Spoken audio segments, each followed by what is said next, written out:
My name's Ed Snowdon. I'm 29 years old. I work for Booz Allen Hamilton as an infrastructure analyst for NSA in Hawaii.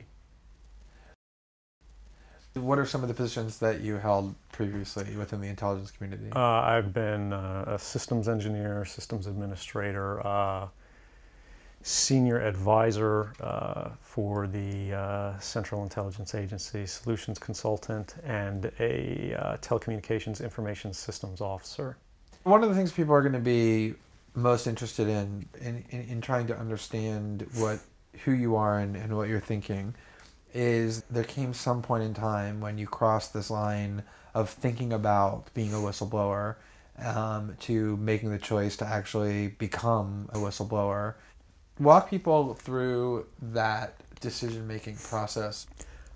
When you're in positions of privileged access, like a systems administrator for these sort of intelligence community agencies, you're exposed to a lot more information on a broader scale than the average employee. And because of that, you see things that may be disturbing, but over the course of a normal person's career, you'd only see one or two of these instances. When you see everything, you see them on a more frequent basis. And you recognize that some of these things are actually abuses. And when you talk to people about them, in a place like this where this is the normal state of business, people tend not to take them very seriously and move on from them. But over time, that awareness of wrongdoing sort of builds up, and you feel compelled to talk about it. And the more you talk about it, the more you're ignored, the more you're told it's not a problem, until eventually you realize that these things need to be determined by the public, not by somebody who was simply hired by the government. Talk a little bit about how the American surveillance state actually functions. Does it target the actions of Americans?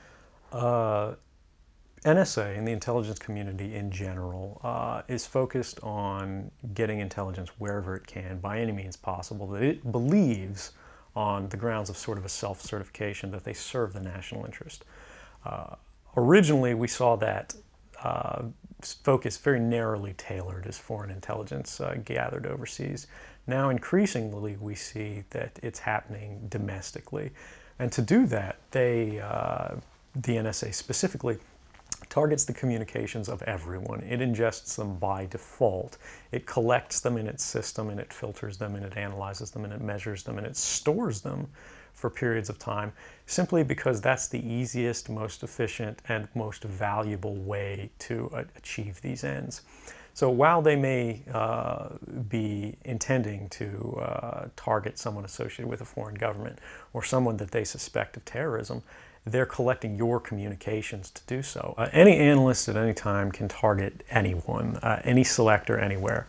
Where those communications will be picked up depends on the range of the sensor networks and the authorities that that analyst is empowered with. Not all analysts have the ability to target everything, but I, sitting at my desk, certainly had the authorities to wiretap anyone, from you or your accountant to a federal judge to even the president if I had a personal email. One of the extraordinary parts about this episode is that usually whistleblowers do what they do anonymously and take steps to remain anonymous for as long as they can, which they hope often is forever. You, on the other hand, have decided to do the opposite, which is to declare yourself openly as the person behind these disclosures. Why did you choose to do that? I think that the public is owed an explanation of the motivations behind the people who make these disclosures that are outside of the democratic model. When you are subverting the power of government, that's a fundamentally dangerous thing to democracy. And if you do that in secret consistently, as the government does when it wants to benefit from a secret action that it took, it'll kind of give its officials a mandate to go, hey, tell the press about this thing and that thing, so the public is on our side. But they rarely, if ever, do that when an abuse occurs. That falls to individual citizens, but they're typically maligned. It becomes a thing of these people are against the country, they're against the government. But I'm not. I'm no different from anybody else. I don't have special skills. I'm just another guy who sits there day to day in the office, watches what's happening, and goes, this is something that's not our place to decide. The public needs to decide whether these programs and policies are right or wrong. And I'm willing to go on the record to defend the authenticity of them and say, I didn't change these. I didn't modify the story. This is the truth. This is what's happening. You should decide whether we need to be doing this. Have you given thought to what it is that the U.S. government's response to your conduct is, in terms of what they might say about you, how they might try to depict you, what they might try to do to you? Yeah, I could be, rendered by the CIA. I could have people come after me, or any of their third-party partners. They work closely with a number of other nations. Or they could pay off the triads, or any of their agents or assets. We've got a CIA station just up the road in the consulate here in Hong Kong, and I'm sure they're going to be very busy for the next week. And that's a fear I'll live under for the rest of my life, however long that happens to be. You can't come forward against the world's most powerful intelligence agencies and be completely free from risk, because they're such powerful adversaries that no one can meaningfully oppose them. If they want to get you, they'll get you in time. But at the same time, you have to make a determination about what it is that's important to you. And if living unfreely but comfortably is something you're willing to accept, and I think many of us are, it's the human nature.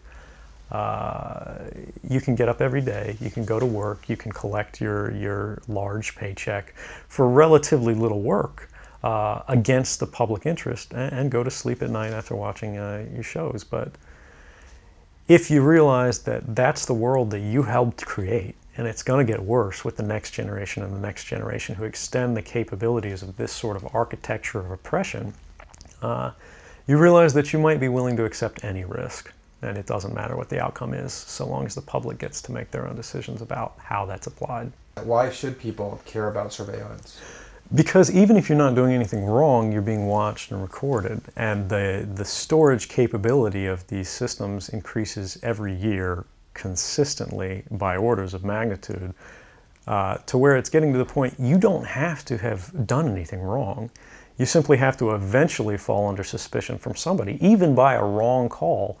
And then they can use the system to go back in time and scrutinize every decision you've ever made, every friend you've ever discussed something with, and attack you on that basis to sort of derive suspicion from an innocent life and paint anyone in the context of a wrongdoer. We are currently sitting in a room in Hong Kong, which is where we are because you've traveled here. Talk a little bit about why it is that you came here, and specifically there are going to be people who will speculate that what you really intend to do is to defect to the country that many see as the #1 rival of the United States, which is China, and that what you're really doing is essentially seeking to aid an enemy of the United States with which you intend to seek asylum. Can you talk a little bit about that? Sure.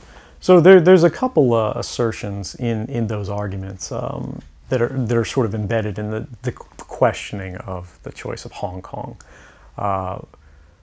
The first is that China is an enemy of the United States. It's not. I mean, there are conflicts between the United States government and the Chinese PRC government, but the peoples inherently, we don't care. We trade with each other freely. We're not at war. We're not in armed conflict, and we're not trying to be. We're the largest trading partners out there for each other.